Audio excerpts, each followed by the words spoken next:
நம் ஆண்டவராகிய தேவன் சூரியனையும் சந்திரனையும் எதற்காக உண்டாக்கினார் அப்படின்னு சொல்லி சொன்னா, காலங்களையும் வாரங்களையும் மாதங்களையும் வருஷங்களையும் அறிந்து கொள்வதற்காக சூரியனையும் சந்திரனையும் வானத்துல இரு பெரும் சுடர்களாக ஆண்டவர் உண்டாக்குறாரு. ஸோ அதனால சூரியனுடைய வேலை என்ன அப்படின்னா, ஒளியை கொடுக்கறது தான் அதனுடைய வேலை, வெளிச்சத்தை கொடுக்கறது தான் அதனுடைய வேலை. எப்போ ஆண்டவர் சூரியனையும் சந்திரனையும் உண்டாக்கி அதுக்கு கட்டளையிட்டாரோ, அதில் இருந்து சூரியனும் சந்திரனும் அதனுடைய வேலைகளை ஒழுங்கா கரெக்டா செஞ்சுட்டு போகுது. ஆண்டவருடைய கட்டளைக்கு பிசகாத, வடபுறமும் இடபுறமும் சாயாத, நேர்த்தியா சூரியனும் சந்திரனும் அதனுடைய வேலைகளை செய்து கொண்டிருக்குது, கீழ்ப்படிது. நம்ம ஆண்டவருடைய வார்த்தைக்கு நம்ம கீழ்ப்படுகிறோமா? சூரியன் கீழ்ப்படிது, சந்திரன் கீழ்ப்படிது, நட்சத்திரங்கள் கீழ்ப்படிது, பூமியும் கீழ்ப்படிது, எல்லாம் கீழ்ப்படிது. ஆண்டவருடைய கட்டளைக்கு எல்லாம் கீழ்ப்படிது. ஏன்? நம்ம சரீரத்தில் இருக்கிற இருதயமும் மூளையும், நம்ம சரீரத்துக்கு உள்ள இருக்கிற எல்லா அவயவங்களும் ஆண்டவருடைய உத்தரவுனால தான் இன்னும் இயங்கி கொண்டிருக்குது.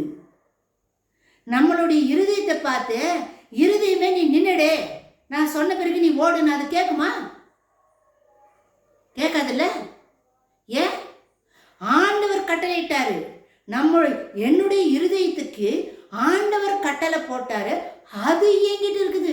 ஆண்டவருடைய கட்டளைக்கு அது ஓடி இருக்குது. அதே மாதிரி நுரையீரல், ஒவ்வொரு அவயவங்களும் ஆண்டவருடைய கட்டளைக்கு கீழ்ப்படிந்து அதனுடைய வேலையை அது செஞ்சிட்டு இருக்குது. நம்ம மனிதர்களாகிய நம்ம ஆண்டவருடைய வார்த்தைக்கு கீழ்ப்படுகிறோமா? அவருடைய வார்த்தையின்படி நம்ம நடக்கிறோமா?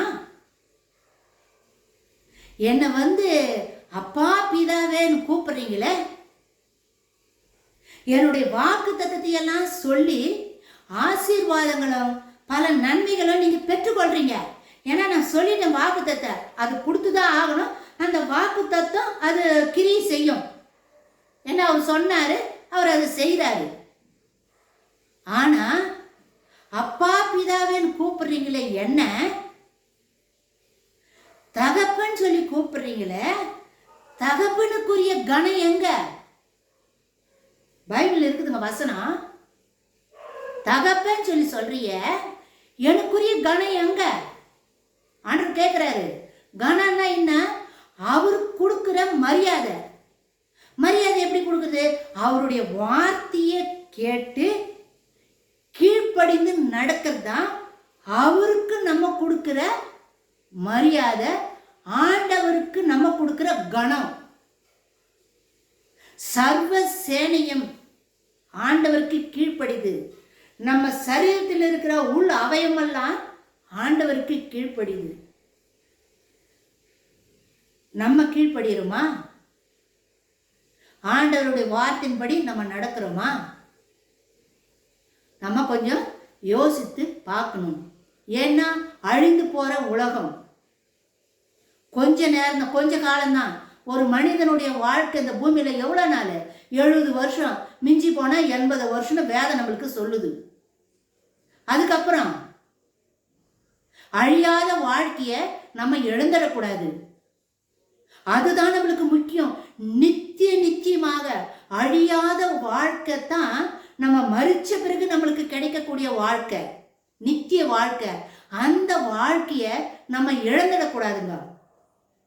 இந்த பூமிக்காகவும் இந்த பூமியில் இருக்கிற சொத்து சுதந்திரத்துக்காகவும் பொண்ணு பொருளுக்காகவும் ஆசா பாசங்களுக்காகவும் பரலோக சொத்தை பரலோக வாழ்க்கையை நம்ம இழந்துடக்கூடாது. சிந்திக்கணும், வேதத்தை நம்ம கூர்ந்து கவனிக்கணும்.